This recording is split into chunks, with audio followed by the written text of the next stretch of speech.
I'm Pirates Insider Jake Ignaszewski. Welcome back into the Coach's Corner. I am here with the Pirates offensive line coach, Trevis Turner.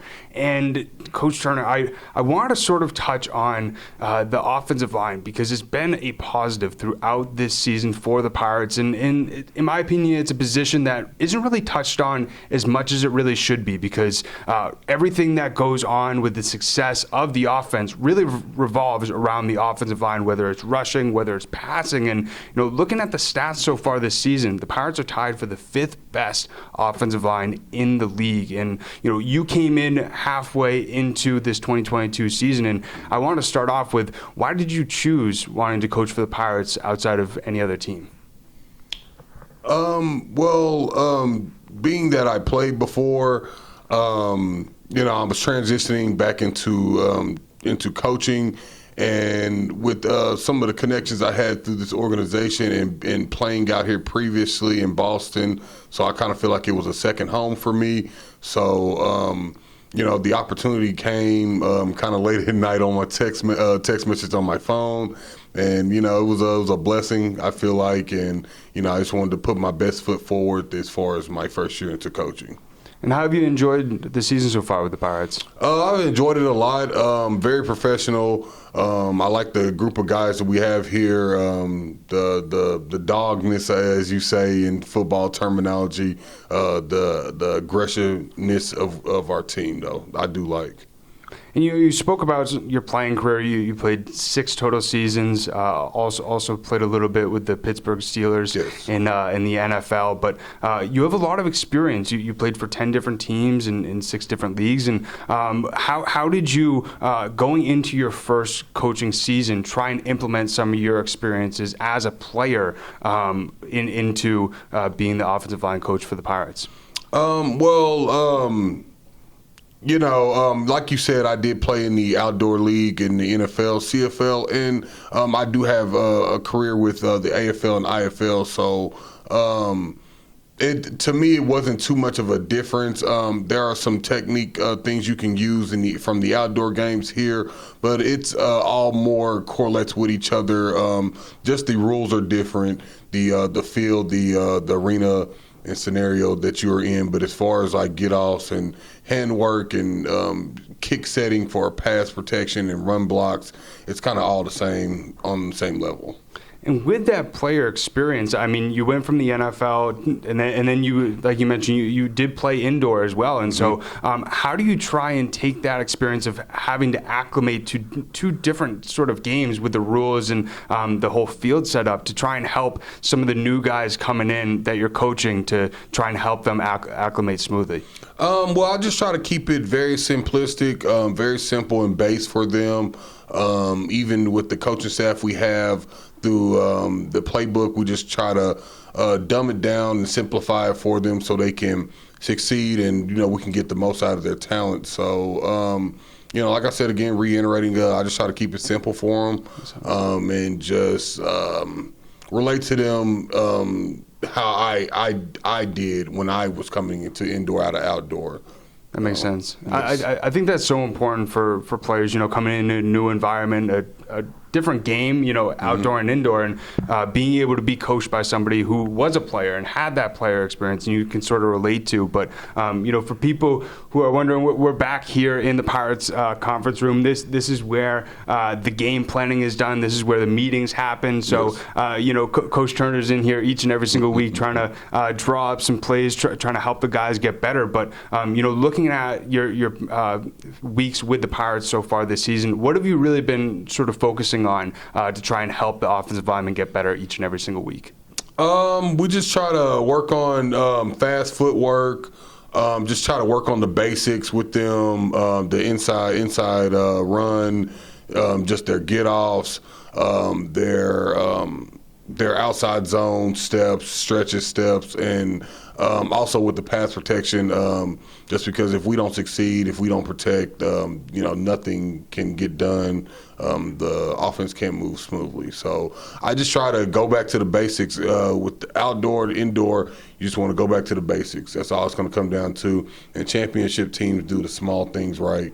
and they do the basic things right. It's harder to do than said. Easier said than done, I mean.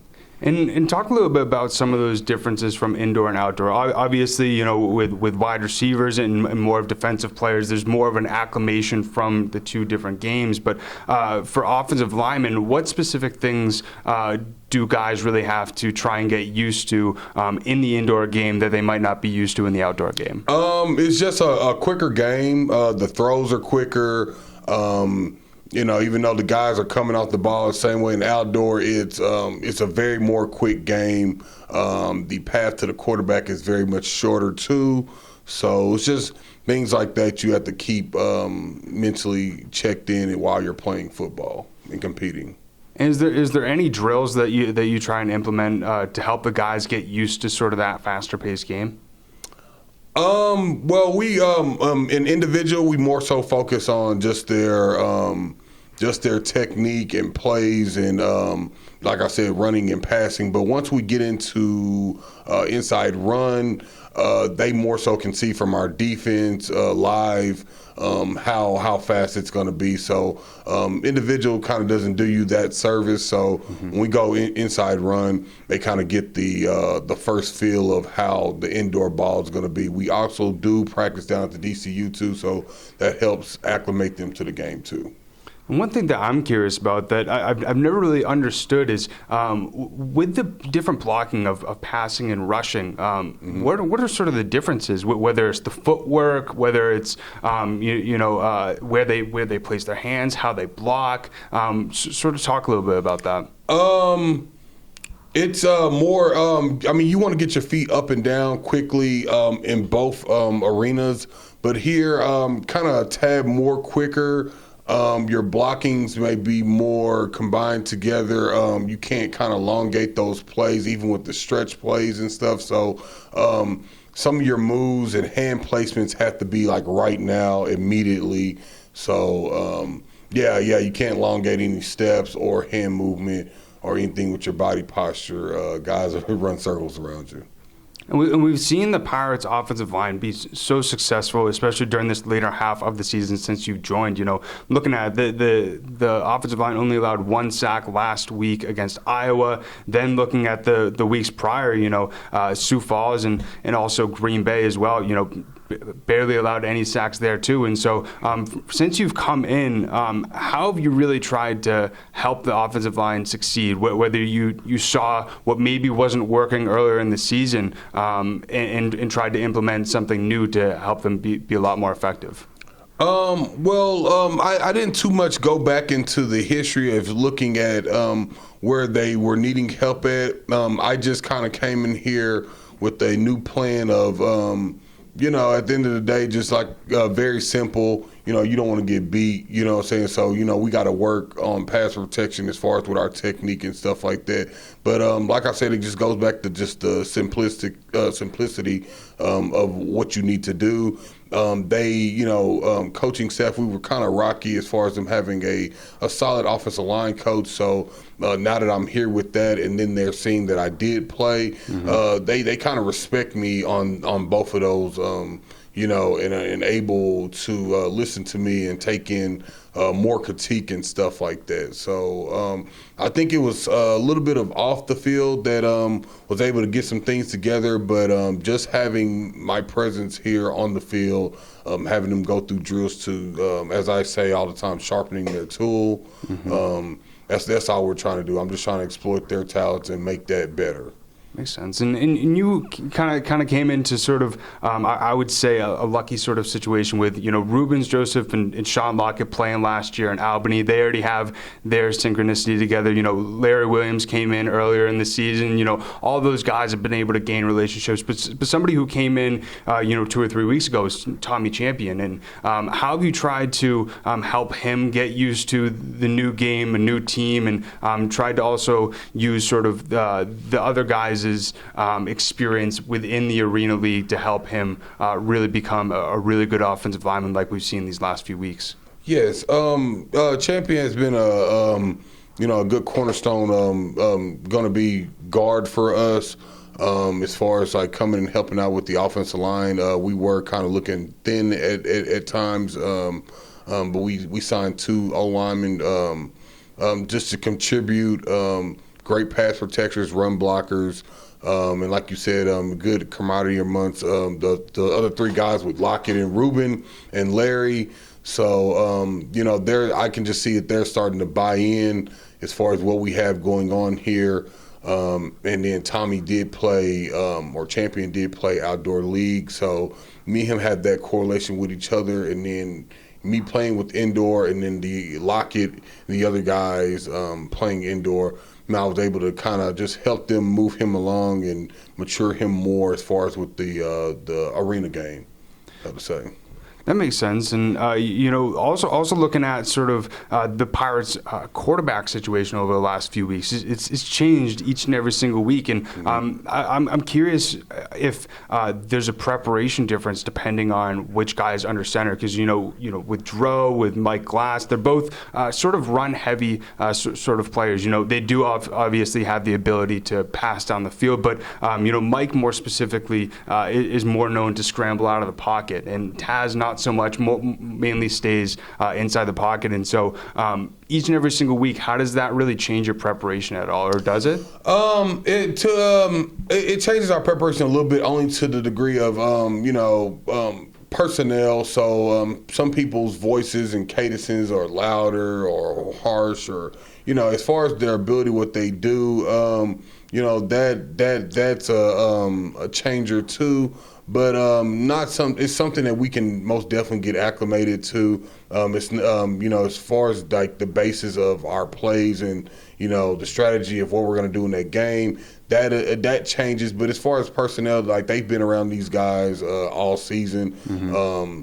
Taz just got here 3 weeks ago, but they have gotten very close with him as a quarterback O-line too. So it's not that hard of a change. So whoever's in the backfield, it doesn't change what we do up front. You speak about the tone of their voice with the hike, and people don't really think about that too much, especially in an arena game where you're going to some arenas where it's very loud. You saw how it was in not only Bismarck but Arizona as well, and especially coming into the playoff sort of season. How do you try and prepare the guys to get used to sort of a louder atmosphere, and how they're able to still communicate with the quarterback, even if it's very difficult to hear within the game? It would be something that we would discuss as a coaching staff, and if we get in big games or tough games where we have loud crowds, we may implement a silent count or something like that, just because when it's so loud out there, you can't hear anything, though. Just as far as with the cadences with the quarterback, some people's voices are harder than others, so you kind of get used to a certain voice. So that's why we kind of already have who we're going to have as quarterback, and then when practice comes, they're able to get used to that voice through the week to prepare for that game. Makes sense. And, one last subject that I wanted to touch on. We've seen the running game. Some weeks has been a strength, some weeks has been a weakness. And I'm curious how each and every single week you've been working with Coach Stoute to make that more of a strength and, improve the running game each and every single week. At first, if our running game is not up to par, we try to look at the plays as far as like technique and stuff. If they just weren't coming off the ball, if their hand placements weren't right, but we are also trying to put in new plays too, though, just to look at different angles, and that way that the offensive linemen aren't doing the same thing over and over. Gives us a different look towards a defense, and maybe surprise a couple of defenses out there on the field too. So every meeting, every morning, us as coaching and staff, we're here in this office drawing up stuff on the board just to try to see what will make our offensive line running game better. And those running schemes, I'm guessing, mainly are based off of the personnel on the defense, the strength of the defense, and whether if you guys have a better opportunity to gain more yards, whether it's outside, whether it's inside. It really all depends on sort of the defense that you're going against, right? Yes. We